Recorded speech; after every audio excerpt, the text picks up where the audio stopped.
So now that we talked about these automatic fiscal policy instruments, something like a progressive tax tool that automatically kicks in, and the key thing about automatic fiscal policy, it does not require congressional or presidential approval. Well, what about the other one, discretionary policy instruments?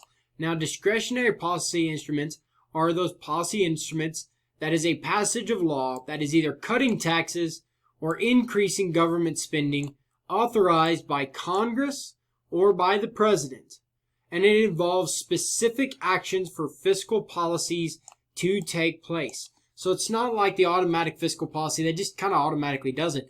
No, it takes either congressional approval or presidential approval, both that legislative or that executive branch approval, and we're doing it or we're taking specific actions for fiscal policies. We're taking specific actions in order to combat something that is going on during that time, and we're taking those specific policies actions.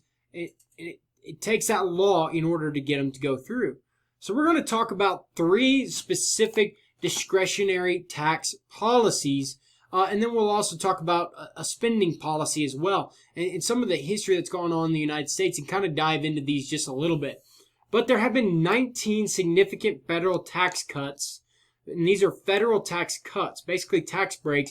There have been 19 of those tax cuts since the end of World War II as of 2015. After 2015, we've had we might have some more, but as of 2015, we've had 19 between World War II and 2015. We're going to look at just 3. And we're going to look at the last 3 that the United States have faced prior to 2015. So the first one we're going to look at on this slide, actually, is the Economic Recovery Tax of 1981. We're also going to be looking at the Economic Growth and Tax Reform Reconciliation Act of 2001, and then the Jobs and Growth Tax Relief and Reconciliation Act of 2003. So the Economic Recovery Tax Act of 1981, that occurred under the Reagan administration. That was whenever President Ronald Reagan was in office. So it occurred under him. So what did this Economic Recovery Tax Act of 1981 do? Well, it sought to reduce individual taxes. The idea behind it is if we reduce individual taxes, then we'll have more in disposable income. We have more disposable income. People are buying more. If they're buying more, aggregate demand goes up. Aggregate demand goes up. The economy is being stimulated. So how did this take place? How did we experience those individual tax cuts? Well, across the board, rate reductions and indexation of tax brackets. So remember, we're talking about the United States has a progressive tax rate here in the United States. So what they did is they reduced those rates at each one of those levels of that progressive tax, and then they also reduced the indexation or changed the indexation of the tax brackets. So they made large income tax brackets smaller, or they changed these tax brackets in order to overall reduce taxes. They also introduced IRAs, or individual retirement accounts, for virtually all workers. So they brought in these IRAs and allowed workers to start placing more money in these investment or individual retirement accounts. And then whenever these workers placed money in these individual retirement accounts, the contributions were tax deductible. So what was the purpose of that? Why did they want to do that? Well, whenever these contributions are tax deductible, now all of a sudden you have all of these workers that are placing all of this money in these in their IRAs rather than retaining it in their bank accounts. As they put it in their IRAs, well, now they're not getting taxed on it, reducing their income tax further while also saving for retirement for later. They also it also was accompanied by some minor changes in both the estate tax and the gift tax, and it performed a moderated accelerated cost recovery system. So what did that mean? Well, it meant that businesses could now depreciate their assets faster.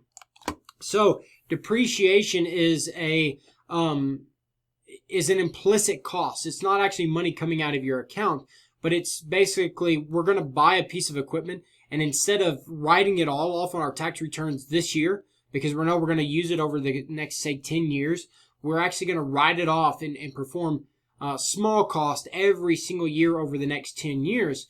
And because we're doing that, because of that, it actually increases our taxable income over the next 10 years, or it actually increases the taxable income this year because we weren't able to write off that whole entire cost this year. But it provided a way for businesses to actually depreciate their assets faster, which actually reduced their taxable income for those several years, reducing their overall tax bill. So what was the purpose of this Economic Recovery Tax Act of 1981? The aim was to lessen the tax burdens on savings and investments to promote recovery of a slow economy. So prior to 1981, we had a slow economy, and they were trying to promote it. So they were wanting people to place more money in investments. They wanted them to place in these individual retirement accounts, which eventually basically made its way to the businesses through loans, through those financial markets, to kind of spur on that economy, to promote that economy. And then I forgot to mention, it was also accompanied by cuts in government spendings in certain programs. So not only did we have a tax, not only were we reducing our taxes, we were also reducing the amount of spending. So we were also reducing of government. We had a reduction of government spending in certain programs as well. But the ultimate goal of this act of 1981 was to reduce the amount of taxes that individuals were paying, and also to encourage them to place it in savings accounts. Those savings accounts would then redistribute, or would go into money markets or financial markets, which are then redistributed and go to the businesses as loans. That would provide the businesses the money they needed in order to start producing more, to try and bring back that economy. So that tax cut, this tax cut of 1981, actually amounted to $68.7 billion in real terms. So it actually cut $68.7 billion of revenue, of tax revenue for the federal government. And what it did, because they cut spending, but they also cut their receipts, right? Well, they actually cut their receipts more than what they cut their spending. They did have some cuts in government spending, but not near as much as the amount that they cut in taxes. So what it did is it actually increased the federal budget deficit by 2.8% as a percent of the national income. So remember where we were talking about that debt to income, or that debt to GDP ratio, and we said it's trending in the wrong way now because of so much national debt. Well, it was that way in 1981, and it actually increased that debt to national income ratio by 2.8%. So essentially, this 1981 tax actually increased our national debt.